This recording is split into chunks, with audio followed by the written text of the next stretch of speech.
Hi friends, നമ്മളിന്ന് ഈ ഒരു വാൾ ഹാങ്ങിങ് ആണ് ചെയ്തിരിക്കുന്നത്.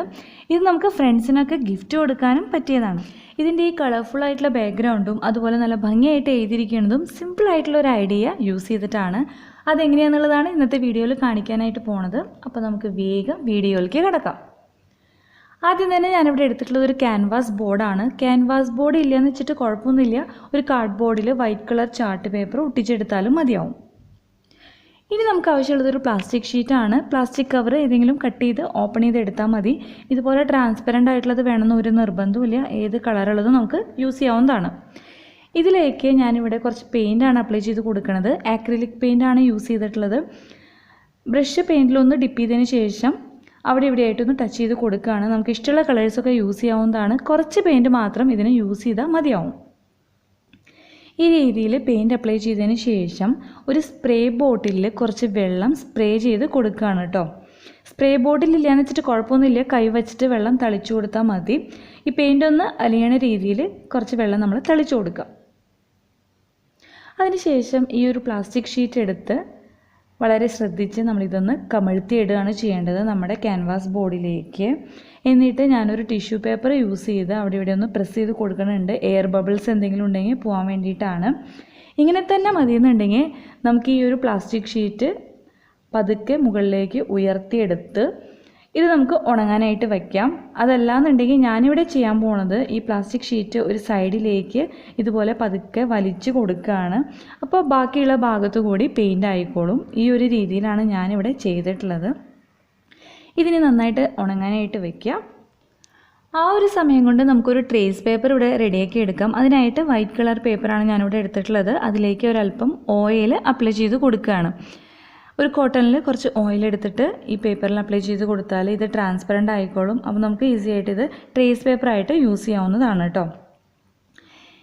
ഇതിപ്പോൾ നമ്മുടെ ട്രേസ് പേപ്പർ ഇവിടെ റെഡി ആയിട്ടുണ്ട്. ഇത് വെച്ചിട്ട് നമ്മുടെ കയ്യിലുള്ള ഏതൊരു പിക്ചറിൻ്റെയും ഔട്ട്ലൈൻ നമുക്ക് ഈസി ആയിട്ട് വരച്ചെടുക്കാൻ പറ്റും. നല്ല ക്ലിയർ ആയിട്ട് തന്നെ ഇതിൽ കാണാനായിട്ട് സാധിക്കും. ഇങ്ങനെ നമ്മുടെ കയ്യിലുള്ള പിക്ചർ മാത്രമല്ല, ഫോണിൽ നമ്മൾ സ്ക്രീൻഷോട്ട് എടുത്ത് വെച്ചിട്ടുള്ള പിക്ചേഴ്സ് നമുക്ക് ഈ രീതിയിൽ വരച്ചെടുക്കാനായിട്ട് പറ്റും. അപ്പോൾ ഞാൻ ഡീറ്റെയിൽ ആയിട്ടൊന്നും കാണിക്കുന്നില്ല, നിങ്ങൾക്ക് എല്ലാവർക്കും അറിയുന്നുണ്ടാവും.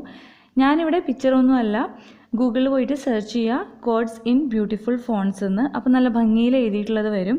അതിൽ നമുക്ക് ഇഷ്ടമുള്ളത് സെലക്ട് ചെയ്ത് നമ്മൾ സ്ക്രീൻഷോട്ട് എടുക്കുക. അത് നമ്മുടെ സൈസിനനുസരിച്ച് സൂം ചെയ്ത് വെച്ചിട്ട് ഇതുപോലെ വരച്ചെടുക്കുകയാണ് ഞാനിവിടെ ചെയ്തിട്ടുള്ളത്. നമുക്ക് കുറച്ച് വലിയ സൈസിൽ വേണ്ട കാരണം ഞാനിവിടെ 2 ട്രേസ് പേപ്പർ യൂസ് ചെയ്തിട്ടാണ് ഇത് ട്രേസ് ചെയ്തെടുത്തിട്ടുള്ളത്.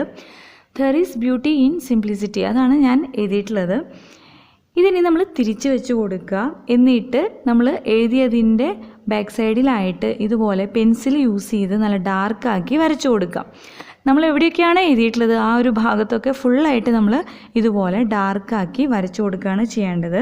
നമുക്കിത് ക്യാൻവാസ് ബോർഡിലേക്ക് പതിപ്പിക്കാൻ വേണ്ടിയിട്ടാണ് കേട്ടോ ഈ രീതിയിൽ ചെയ്യണത്. ഇതിപ്പോൾ ഫുള്ളായിട്ട് ഇതുപോലെ വരച്ച് കഴിഞ്ഞിട്ടുണ്ട്. ഇനി ഇത് പഴയ പോലെ തിരിച്ച് വയ്ക്കാം. ഇപ്പോൾ നമ്മൾ എഴുതിയ ഭാഗമാണ് നമുക്ക് കാണാൻ പറ്റുന്നത്. നമ്മുടെ ക്യാൻവാസ് ബോർഡിൽ എവിടെയാണോ ഇത് പതിപ്പിക്കേണ്ടത് ആ ഒരു ഭാഗത്ത് കറക്റ്റായിട്ട് ഇത് വെച്ച് കൊടുക്കാം. എന്നിട്ട് നമ്മൾ എഴുതിയതിൻ്റെ മേലെ കൂടെ ഒരു വട്ടം കൂടി പെൻസിൽ യൂസ് ചെയ്ത് എഴുതി കൊടുക്കുക.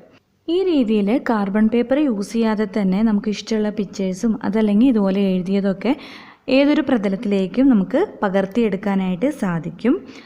ഇതിപ്പോൾ ക്യാൻവാസ് ബോർഡ് ആയതുകൊണ്ട് അതിൻ്റെ ടെക്സ്ചർ കുറച്ച് പരുപരുത്തതായതുകൊണ്ട് എത്രത്തോളം ഡാർക്കായിട്ട് ഇതിലേക്ക് പതിഞ്ഞിട്ടുണ്ടാവുമെന്ന് അറിയില്ല. നോർമൽ പേപ്പർ അല്ലെങ്കിൽ ചാർട്ട് പേപ്പറൊക്കെ ആണെന്നുണ്ടെങ്കിൽ നല്ല ഡാർക്കായിട്ട് തന്നെ പതിഞ്ഞ് വന്നിട്ടുണ്ടാവും. അപ്പോൾ നമുക്ക് നോക്കാം. അത്യാവശ്യം നന്നായിട്ട് തന്നെ ഇത് വന്നിട്ടുണ്ട്. ഇനി നമുക്ക് ഫുള്ളായിട്ട് ഇതുപോലെ ഈ രീതിയിൽ എഴുതി കൊടുക്കാം. ഇതിപ്പോൾ ഞാൻ എല്ലാം എഴുതി കൊടുത്ത് കഴിഞ്ഞിട്ടുണ്ട്. ഇനി നമുക്കൊരു പെർമനൻറ്റ് മാർക്കർ യൂസ് ചെയ്ത് എഴുതിയതിൽ കൂടെ ഇതുപോലെ ഡാർക്കാക്കി എഴുതി കൊടുക്കാം കേട്ടോ. പെർമനൻറ്റ് മാർക്കർ വേണമെന്ന് നിർബന്ധമില്ല. ബ്ലാക്ക് കളർ പെയിൻറ്റ് യൂസ് ചെയ്ത് ലൈനർ ബ്രഷ് കൊണ്ട് നമുക്കിതുപോലെ എഴുതി കൊടുക്കാവുന്നതാണ്. അപ്പോൾ നമ്മുടെ ഫ്രണ്ട്സിനൊക്കെ ഇത് ഗിഫ്റ്റായിട്ട് കൊടുക്കാൻ പറ്റിയ ഒരു കാര്യമാണ്. വീഡിയോ നിങ്ങൾക്ക് ഇഷ്ടമായെന്നുണ്ടെങ്കിൽ നിങ്ങൾ ലൈക്ക് ചെയ്യുക, കമൻറ്റ് ചെയ്യുക. ഞാനിത് ചുമ്മാ പറയണതല്ല കേട്ടോ. നിങ്ങളുടെ ലൈക്കും കമൻസും കാണുമ്പോൾ എനിക്ക് ഒരുപാട് സന്തോഷമാണ്. അതുപോലെ ഞാൻ എഫേർട്ട് എടുത്തിട്ടാണ് വീഡിയോസൊക്കെ ചെയ്യണേന്ന് തോന്നുന്നുണ്ടെങ്കിൽ നിങ്ങളുടെ ഫ്രണ്ട്സിനും റിലേറ്റീവ്സിനും ഫാമിലി മെമ്പേഴ്സിനൊക്കെ ആയിട്ടൊന്ന് ഷെയർ ചെയ്യുക. ഇങ്ങനെ ഒരു ചാനലുണ്ടെന്ന് പറയുക, വീഡിയോസ് കണ്ടുവെക്കാൻ പറയുക. അതുപോലെ സബ്സ്ക്രൈബ് ചെയ്യാണ്ട് ആരെങ്കിലും ചാനൽ കാണാമെന്നുണ്ടെങ്കിൽ ഒന്ന് വേഗം ചാനൽ സബ്സ്ക്രൈബ് ചെയ്തേക്കുക. നോട്ടിഫിക്കേഷൻ ബെല്ലും കൂടി ക്ലിക്ക് ചെയ്തേക്കുക. അപ്പോൾ ഞാനിന്ന് പോവാണ്, വേറെ വീഡിയോ ആയിട്ട് വരാം. Thank you.